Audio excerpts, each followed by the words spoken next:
Assalamualaikum warahmatullahi wabarakatuh. Perkenalkan, nama saya Pina Yulistiani. Saya dari kelas 3B, Program Studi Akuntansi Fakultas Ekonomi Universitas Kuningan. Pada kesempatan kali ini, saya akan mempresentasikan tugas mata kuliah analisis laporan keuangan yang telah saya kerjakan, yaitu mengenai analisis laporan keuangan aneka industri alas kaki PT Sepatu Bata Tbk. Sebelumnya di sini akan saya jelaskan terlebih dahulu mengenai PT Sepatu Bata tersebut. PT Sepatu Bata Tbk, nama sepatu telah terukir di Indonesia sejak tahun 1931, 14 tahun sebelum tahun proklamasi Indonesia. Pada masa tersebut, Bata melakukan kerjasama dengan Envy sebagai importir sepatu yang beroperasi di Tanjung Priok. 6 tahun kemudian, Thomas Bata mendirikan pabrik sepatu di tengah perkebunan karet di area Kalibata, beralamat di Jalan Kalibata Raya, Jakarta Selatan. Selanjutnya, produksi sepatu terjadi mulai tahun 1940. Di tahun 1982, PT Sepatu Bata Tbk terdaftar di Jakarta Stock Exchange pada tanggal 24 Maret. Pada tahun 1994, konstruksi pabrik sepatu di Purwakarta telah rampung. Sebagai salah satu pabrik terbesar di Indonesia, Bata memiliki spesialisasi produk sepatu injeksi untuk konsumsi dalam dan luar negeri.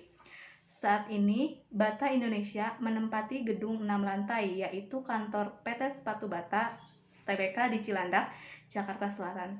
Langsung saja, selanjutnya di sini terdapat analisis laporan keuangan. Yang pertama yaitu analisis perbandingan posisi keuangan. Sebelumnya saya akan menjelaskan terlebih dahulu terkait analisis perbandingan laporan posisi keuangan. Analisis perbandingan adalah teknik analisis laporan keuangan yang dilakukan dengan cara menyajikan laporan keuangan secara horizontal dan membandingkan antara satu dengan yang lain dengan menunjukkan informasi keuangan atau data lainnya.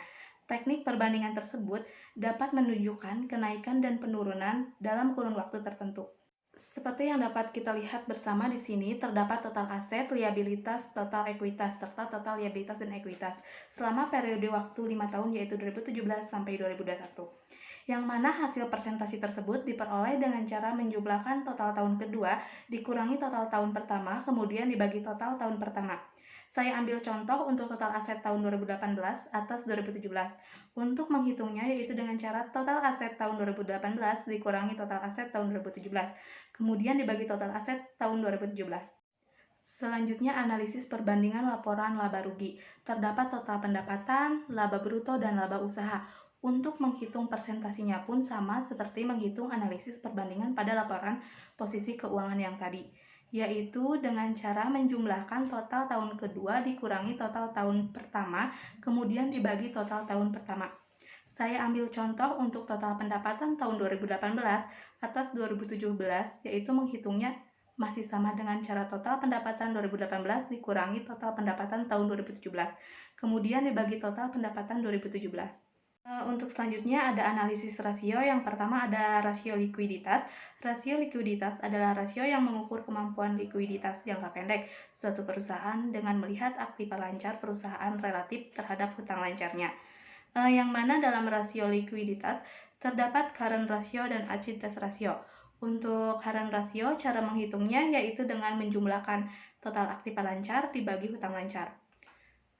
Dan untuk achieved ratio, cara menghitungnya yaitu dengan menjumlahkan aktiva lancar dikurangi persediaan, kemudian dibagi dengan hutang lancar, dan kemudian dibandingkan juga dengan rasio industri dari masing-masing perusahaan tersebut.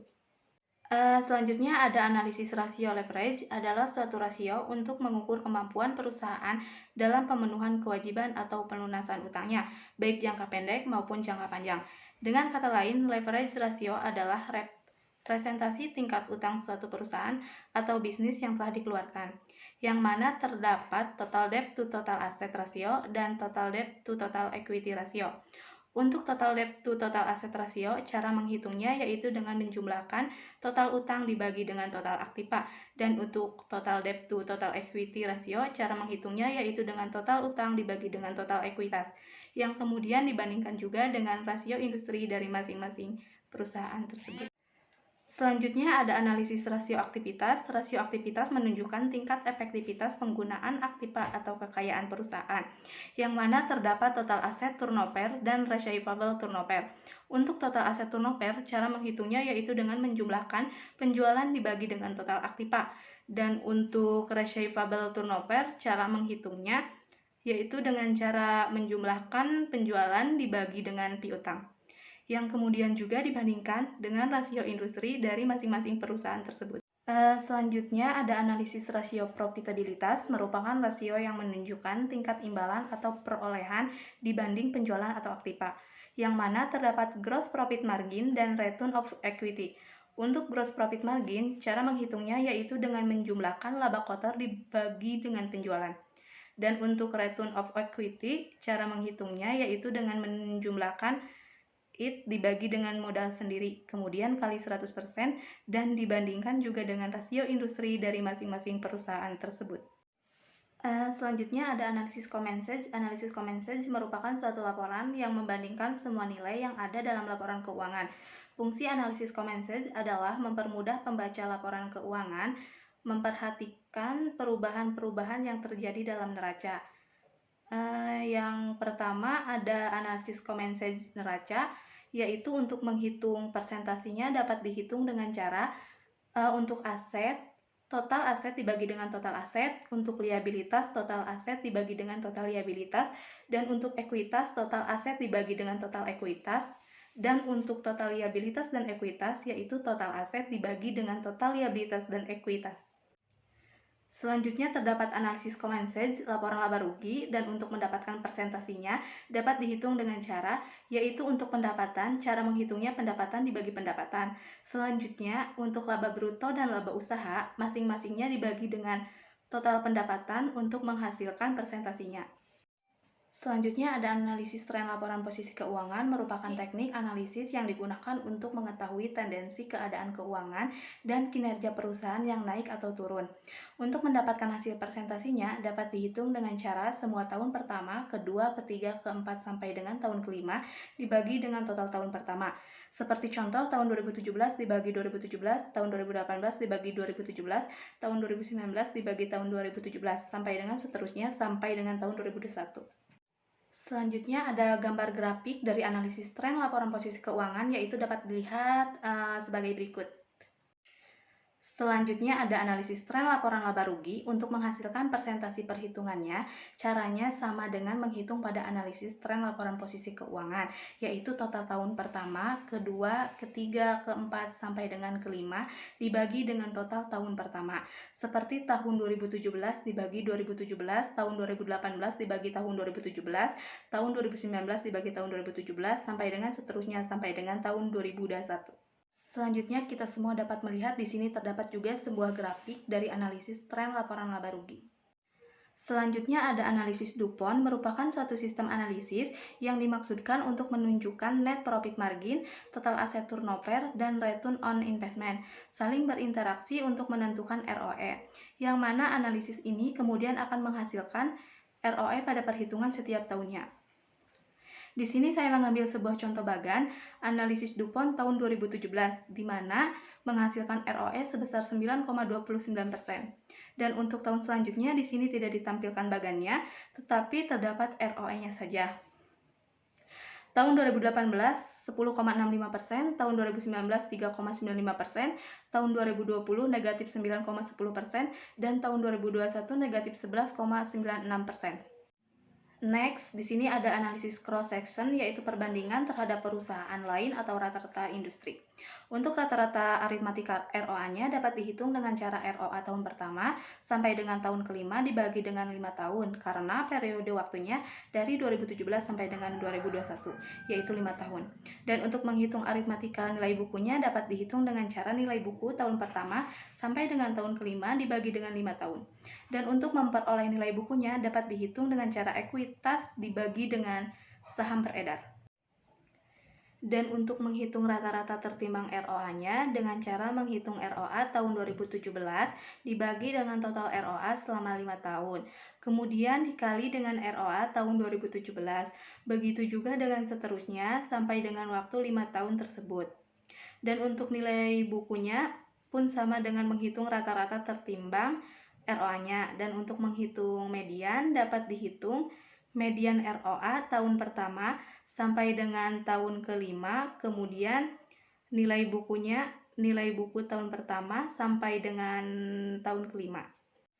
Selanjutnya, di sini ada analisis time series, merupakan analisis yang digunakan untuk mengolah data time series, di mana analisis ini akan melibatkan penggunaan data tersebut untuk membuat model yang akan digunakan sebagai dasar peramalan.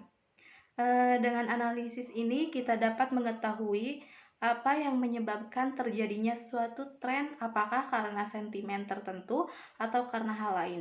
Hal-hal ini yang bisa kita jadikan pertimbangan dalam membuat keputusan, yang mana dalam analisis ini terdapat ROA perusahaan dan ROA industri. Selanjutnya di sini ada grafik dari analisis di atas, yaitu bisa kita lihat sebagai berikut. Selanjutnya ada analisis tren metode kuadrat terkecil, di mana untuk menghasilkan persamaan trennya dapat dihitung dengan cara total Y atau penjualan dibagi dengan total nilai N. Lalu selanjutnya untuk total nilai YX dibagi total nilai X2. Kesuksesan Bata selalu datang dari kemampuan untuk berpikir jangka panjang. Sebagai badan usaha, PT Sepatu Bata tidak hanya berpikir untuk menjalankan bisnisnya, tetapi juga bagaimana memberikan kontribusi positif kepada lingkungan sekitar, baik komunitas manusia maupun lingkungan alam. Dalam hal peranan ke komunitas manusia, PT Sepatu Bata Tbk tetap berkomitmen menjalankan program BCP. Baik, selanjutnya untuk saran ke depannya perusahaan hendaknya melakukan efisiensi dengan mengendalikan seluruh beban operasional dan keuangan perusahaan sehingga akan berdampak positif pada peningkatan ROE dan ROA perusahaan. Dan juga perusahaan diharapkan lebih meningkatkan kinerja keuangan yang belum optimal. Oleh karena itu, perusahaan hendaknya dapat meningkatkan tingkat aktivitas dan profitabilitas dalam perusahaan agar kinerja yang dihasilkan sesuai dengan tujuan perusahaan. Jadi, berdasarkan pemaparan yang telah saya jelaskan, bisa saya simpulkan bahwa analisis laporan keuangan mengenai aneka industri alas kaki pada PT Sepatu Bata Tbk yang telah saya lakukan dapat memberikan informasi yang bermanfaat bagi para pengguna laporan keuangannya, di mana dengan analisis yang telah dilakukan, kita dapat mengetahui perubahan posisi keuangan perusahaan pada periode tahun 2017 sampai dengan tahun 2021, serta mengetahui kinerja manajemen pada perusahaan tersebut, dan mengetahui kelebihan dan kekurangan yang dimiliki perusahaan dalam laporan keuangannya. Sekian yang dapat saya sampaikan, kurang lebihnya saya mohon maaf. Wabillahi taufiq wal hidayah. Wassalamualaikum warahmatullahi wabarakatuh.